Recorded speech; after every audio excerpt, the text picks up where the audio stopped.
नमस्कार दोस्तों, स्वागत है आप सभी का हमारे टेक्निकल स्थिति यूट्यूब चैनल में। तो दोस्तों आज हम 50 मोस्ट इम्पोर्टेंट जो सामान्य ज्ञान के क्वेश्चन है वो करने वाले हैं। और ये क्वेश्चन बहुत मोस्ट इम्पोर्टेंट है दोस्तों, तो साथ साथ आप इसके नोट्स भी बना दीजिएगा ताकि आप बाद में कभी भी देखें तो आराम से पढ़ सकें। तो दोस्तों चलिए शुरू करते हैं। यहाँ पर पहला क्वेश्चन मैं आपको बता देता हूँ। पहला क्वेश्चन है दोस्तों कि संविधान में दोनों सदनों की संयुक्त बैठक का प्रावधान किस अनुच्छेद में है। तो दोस्तों सवाल पूछ रहा है कि संविधान में जो दोनों सदनों की संयुक्त बैठक होती है उसका प्रावधान कौन से अनुच्छेद में मिलता है। दोस्तों ऑप्शन नंबर है 108, 110, 173, 167। दोस्तों इसका उत्तर हो जाएगा 108। जो 108वां अनुच्छेद है उसमें मिलता है दोस्तों। ठीक है। सेकंड नंबर क्वेश्चन है दोस्तों, विश्व में ट्रेड ऑर्गेनाइजेशन का प्रथम मंत्रिवर्गीय सम्मेलन कहाँ पर हुआ था। दोस्तों अमेरिका में हुआ था, सिंगापुर में हुआ था, फ्रांस में हुआ था या स्विट्जरलैंड में हुआ था। दोस्तों ये सभी आपको पता होना चाहिए कि जो सिंगापुर में हुआ था विश्व ट्रेड ऑर्गेनाइजेशन का प्रथम मंत्रिवर्गीय सम्मेलन। तीसरा क्वेश्चन है दोस्तों, अंतर्राष्ट्रीय न्यायालय के न्यायाधीशों की पदावधि कितने वर्ष का होता है। तो दोस्तों जो अंतर्राष्ट्रीय न्यायालय है उसके जो न्यायाधीश होते हैं उनके जो पदावधि वो कितने वर्ष का होता है दोस्तों। 15 वर्ष का होता है, 5 वर्ष का होता है, 10 वर्ष का होता है या 9 वर्ष का होता है। दोस्तों ये सभी आपको पता होना चाहिए, 9 वर्ष का होता है। ठीक है दोस्तों, साथ साथ आप नोट्स भी बनाते रहिएगा दोस्तों ताकि आप बाद में पढ़ो तकलीफ नहीं हो। और चैनल को सब्सक्राइब कर दीजिएगा दोस्तों, लाइक कर दीजिएगा वीडियो अगर पसंद आए तो। चौथा सवाल है दोस्तों, राष्ट्रपति का रिक्त स्थान भर लिया जाता है। मान लो कभी राष्ट्रपति अपने पद से हटता है तो कितने महीने के भीतर जो राष्ट्रपति का पद है वो भरा जाता है दोस्तों। 1 महीने के भीतर, 3 महीने के भीतर, 14 दिन में या 6 महीने के भीतर। तो दोस्तों ये सभी आपको पता होना चाहिए कि 6 महीने के भीतर राष्ट्रपति का जो पद होता है वो भरना होता है। पांचवा सवाल है दोस्तों, पृथ्वी के वायुमंडल का सर्वाधिक घनत्व किस पर होता है। जो पृथ्वी के वायुमंडल का सर्वाधिक घनत्व किस पर होता है। समताप मंडल पर होता है, आयन मंडल पर होता है या क्षोभ मंडल पर होता है। दोस्तों इसका उत्तर हो जाएगा क्षोभ मंडल पर होता है। अगला क्वेश्चन, छठा क्वेश्चन है, भारत में रिमोट सैटेलाइट प्रोग्राम के जनक कौन थे। तो दोस्तों भारत में रिमोट कंट्रोल प्रोग्राम के जनक थे के कस्तूरीरंगन। दोस्तों नाम याद रखिएगा, के कस्तूरीरंगन। सातवां सवाल है दोस्तों, रासायनिक रूप से मिल्क ऑफ मैग्नीशिया किसे कहा जाता है। दोस्तों मिल्क ऑफ मैग्नीशिया आप सभी को जानते हो, छोटे क्लास में पढ़ाते हैं। तो मिल्क ऑफ मैग्नीशिया कैसे कहते हैं दोस्तों। कैल्शियम कार्बोनेट को कहते हैं, मैग्नीशियम हाइड्रोक्साइड को कहते हैं, सोडियम हाइड्रोक्साइड को कहते हैं या मैग्नीशियम डाइऑक्साइड को कहते हैं। दोस्तों मैग्नीशियम हाइड्रोक्साइड को मिल्क ऑफ मैग्नीशिया कहा जाता है। आठवां सवाल है दोस्तों, 7 टापुओं का सर किसे कहा जाता है। इंपॉर्टेंट सवाल है दोस्तों, 7 टापुओं का सर किसे कहा जाता है। मुंबई को कहा जाता है, कोलकाता को कहा जाता है, कोची को कहा जाता है या वास्को डी गामा को कहा जाता है। तो दोस्तों यहाँ पर मुंबई को कहा जाता है 7 टापुओं का शहर। 9वां सवाल है दोस्तों, ग्रीनलैंड किस देश का अभिन्न अंग है। जो ग्रीनलैंड है जो अलग हुआ है वो किस देश से अलग हुआ है। दोस्तों ऑप्शन नंबर ए है स्वीडन से अलग हुआ है, ऑप्शन नंबर बी इंडोनेशिया से अलग हुआ है, ऑप्शन नंबर सी डेनमार्क से अलग हुआ है या फिर नॉर्वे से अलग हुआ है। तो दोस्तों यहाँ पर हो जाएगा आपसे डेनमार्क से है, उससे जो है जो ग्रीनलैंड देश है वो अलग हुआ है। क्वेश्चन नंबर 10 है दोस्तों, टेलर घाटी किस देश में अवस्थित है। जो टेलर घाटी है वो कौन से देश में है। दोस्तों यहाँ पर न्यूजीलैंड में है, ऑस्ट्रेलिया में है, अमेरिका में है या दक्षिण अफ्रीका में है। तो दोस्तों यहाँ पर ऑस्ट्रेलिया में है टेलर घाटी। याद रखिएगा दोस्तों टेलर घाटी कहाँ पर है, ऑस्ट्रेलिया में है। 11 नंबर सवाल है दोस्तों, भारत में पहला कृषि विज्ञान केंद्र का स्थापित हुआ था। इंपॉर्टेंट सवाल है दोस्तों, इंपॉर्टेंट लगा दीजिए इस पर, वेरी वेरी इंपॉर्टेंट है। जो भारत में पहला कृषि विज्ञान केंद्र है वो चंडीगढ़ में हुआ था, पुडुचेरी में हुआ था, लक्षद्वीप में या फिर नई दिल्ली में। तो बताइए दोस्तों ये कहाँ पर हुआ था। तो ये दोस्तों हुआ था पुडुचेरी में। ठीक है दोस्तों, याद रखिएगा, इंपॉर्टेंट सवाल है। उसके बाद दोस्तों आता है, भारत में 14 बैंकों का राष्ट्रीयकरण किस पंचवर्षीय योजना के दौरान हुआ था। दोस्तों कौन सी योजना थी। तो ये थी चतुर्थ योजना। ठीक है दोस्तों, जो भारत का 14 बैंकों का जो राष्ट्रीयकरण हुआ था वो कौन सी योजना के दौरान हुआ था, चतुर्थ योजना के दौरान। सर्वाधिक अम्लीय वर्षा किस देश में होती है। जो सर्वाधिक अम्लीय वर्षा होती है कौन से देश में होती है। दोस्तों ब्राजील में होती है, भारत में होती है, नॉर्वे में होती है या फिर पाकिस्तान में होती है। दोस्तों ये होती है नॉर्वे में। ठीक है दोस्तों, इसका आंसर क्या हो जाएगा, नॉर्वे। अगला सवाल है दोस्तों 14वां, किसी भी विधि के लिए सर्वोच्च न्यायालय से परामर्श मांगने का अधिकार किसको है। दोस्तों राष्ट्रपति को है, प्रधानमंत्री को है, उपरोक्त दोनों को है, इनमें से किसी को भी नहीं है। तो बताइए दोस्तों किसको है। तो दोस्तों यहाँ पर सिर्फ और सिर्फ राष्ट्रपति को है किसी भी विधि के लिए सर्वोच्च न्यायालय से परामर्श मांगने का अधिकार। ठीक है दोस्तों, ना ही तो प्रधानमंत्री को है और ना ही दोनों राष्ट्रपति को ही है सिर्फ। 15 सवाल है दोस्तों, यूरिया का रासायनिक नाम क्या है। ये तो दोस्तों सभी को आना चाहिए, यूरिया का रासायनिक नाम क्या है, कार्बामाइड। क्या है दोस्तों, कार्बामाइड। अगला सवाल 216, Indira Gandhi centre for atomic research किस राज्य में उपस्थित है? तो दोस्तों जो Indira Gandhi centre for research जो है वो तमिलनाडु में स्थित है। कहाँ पर दोस्तों? तमिलनाडु में। ठीक है दोस्तों। 17वां सवाल है दोस्तों, कार्यपालिका का प्रमुख कौन होता है? दोस्तों कार्यपालिका प्रमुख सभी आप जानते हो, राष्ट्रपति जो होता है वो कार्यपालिका प्रमुख होता है दोस्तों। ठीक है।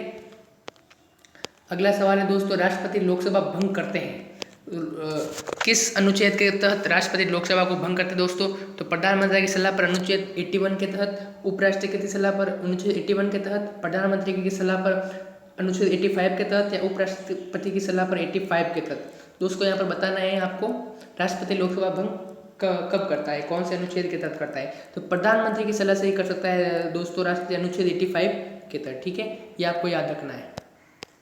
अगला सवाल है दोस्तों, भारत में सबसे पहले विद्युतीकरण निम्न में से किस शहर में हुआ था?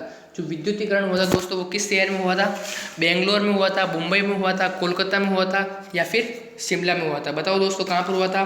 तो ये दोस्तों हुआ था कोलकाता में। कहाँ पर होता है? कलकत्ता में, कोलकाता में हुआ था दोस्तों। अगला सवाल है दोस्तों, बौद्ध धर्म कब बट गया? दोस्तों बताना है बौद्ध धर्म कब बट गया था? प्रथम बौद्ध संगति के बाद बच गया दोस्तों, द्वितीय बौद्ध संगति के बाद, चतुर्थ बौद्ध संगति के बाद या तृतीय बौद्ध संगति के बाद? दोस्तों इसका क्या हो जाएगा? चतुर्थ बौद्ध संगति के बाद बढ़ गया था। ठीक है दोस्तों, चतुर्थ बौद्ध संगति के बाद बौद्ध धर्म बढ़ गया था। भारतीय जागृति का जनक किसे कहा जाता है? दोस्तों बताइए, भारतीय जागृति का जनक आप किसे कहा जाता है? आपको ये पता होना चाहिए। ये राजा राम मोहन राय को कहा जाता है। ठीक है दोस्तों, राजा राम मोहन राय को भारतीय जागृति का जनक कहा जाता है। 22वां सवाल है दोस्तों, ब्रिटेन के मार्गरेट थैचर को किस नाम से जाना जाता है? जो ब्रिटेन के मार्गरेट थैचर को दोस्तों किस नाम से जाना जाता है? आपको बताना है, शांति महिला, लोहा महिला, वीर महिला या फिर दोस्तों लड़ाकिन महिला? तो दोस्तों यहाँ पर हो जाएगा हमारा लोहा महिला, लोह महिला, लोह महिला याद रखना है दोस्तों आपको। अगला सवाल है दोस्तों, बिहार बंगाल से अलग कब हुआ था? दोस्तों इंपॉर्टेंट सवाल है, बिहार जो है वो बंगाल से कब अलग हुआ था? 1910 में, 1912 में, 1915 में या फिर 1918 में? तो दोस्तों यहाँ पर हो जाएगा 1912 में से जो बिहार है वो बंगाल से अलग हो गया था। अगला सवाल है दोस्तों, भारतीय प्रशासनिक सेवा किसके शासनकाल में प्रारंभ हुई थी? भारतीय प्रशासनिक सेवा दोस्तों Lord Dalhousie, Warren Hasting, Lord Wellesley, Lord Cornwallis, किसके जो शासनकाल में दोस्तों जो है प्रारंभ हुई थी भारतीय प्रशासनिक? तो ये हो जाएगा दोस्तों आपके लॉर्ड कॉर्नवालिस। दोस्तों याद रखना है, लॉर्ड कॉर्नवालिस। अगला सवाल है, बौद्ध संघ में सम्मिलित होने के लिए न्यूनतम आयु सीमा कितनी थी? तो दोस्तों बौद्ध संघ में सम्मिलित होने के लिए न्यूनतम आयु सीमा थी आपके 15 वर्ष। ठीक है दोस्तों, 15 वर्ष हो जाएगा यहाँ पर। अगला सवाल है दोस्तों, 26वां सवाल है, विश्व का सबसे बड़ा द्वीप कौन सा है? दोस्तों विश्व का सबसे बड़ा द्वीप आपको पता होगा, ग्रीनलैंड जो है वो विश्व का सबसे बड़ा द्वीप है। ठीक है दोस्तों, अगला सवाल है हमारे पास यहाँ पर 27वां, रबिया दुरानी किस मुगल शासक की पत्नी थी? दोस्तों ये जो मुगल शासक की पत्नी है रबिया दुरानी, वो कौन सा मुगल शासक था दोस्तों? 27वां सवाल है दोस्तों यहाँ पर रबिया दुरानी, तो यहाँ पर शाहजहाँ की थी, शाह आलम की थी, औरंगजेब की थी या जहांगीर की थी? दोस्तों ये औरंगजेब की थी। 28वां सवाल है दोस्तों, किस गुप्तकालीन शासक को कविराज कहा जाता है? किसको कविराज कहा जाता है दोस्तों? ये तो आपको पता होगा, श्रीगुप्त को, चंद्रगुप्त द्वितीय को, समुद्रगुप्त को या फिर स्कंदगुप्त को?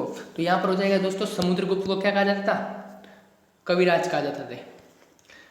29वां सवाल है दोस्तों, गिरनार पर्वत पर स्थित सुदर्शन झील का पुनरुद्धार किसने कराया था? जो गिरनार पर्वत जो है वहाँ पर एक सुदर्शन झील है दोस्तों, तो उसका जो पुनरुद्धार उसको जो वापस कराया वो किसने कराया था दोस्तों?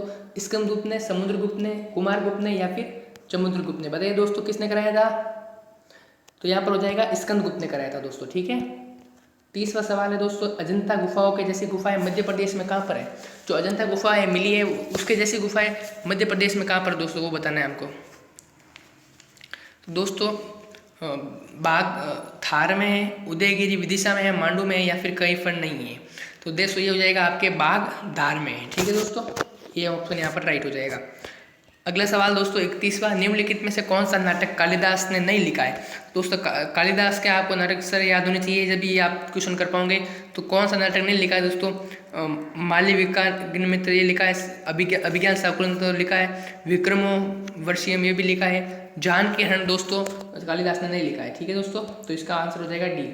गुप्त काल में वेश्यावृत्ति करने वाली महिला को क्या कहा जाता था?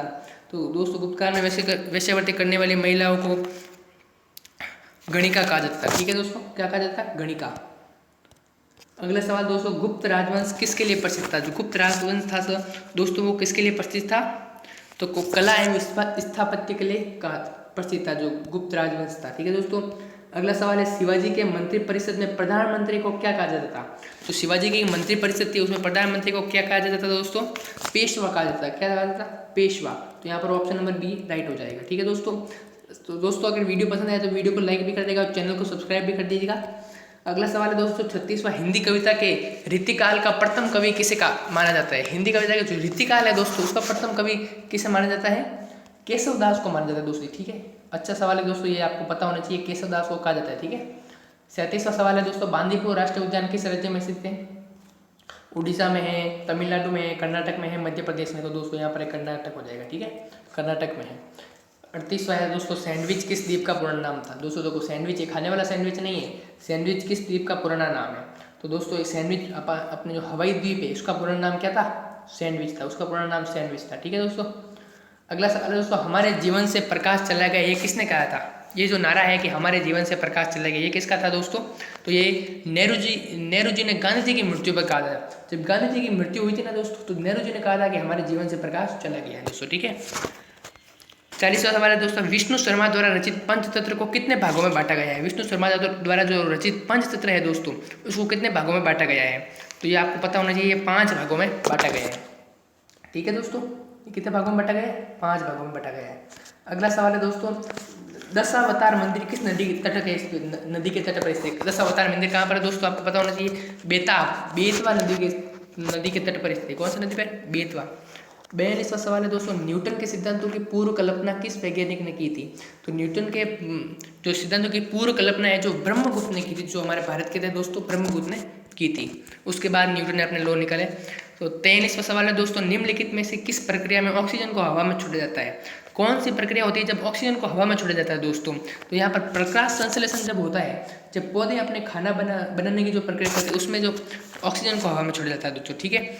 अगला सवाल है 44वां, भारत का योजना आयोग किस वर्ष में स्थापित हुआ था?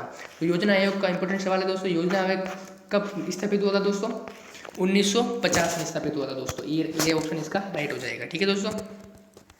अगला सवाल है दोस्तों, पश्चिम बंगाल की सीमाएं कितने देशों के साथ लगती है? जो पश्चिम बंगाल है भारत का एक राज्य, उसकी सीमा कितने देशों के साथ लगती है दोस्तों? ये आपको बताना है।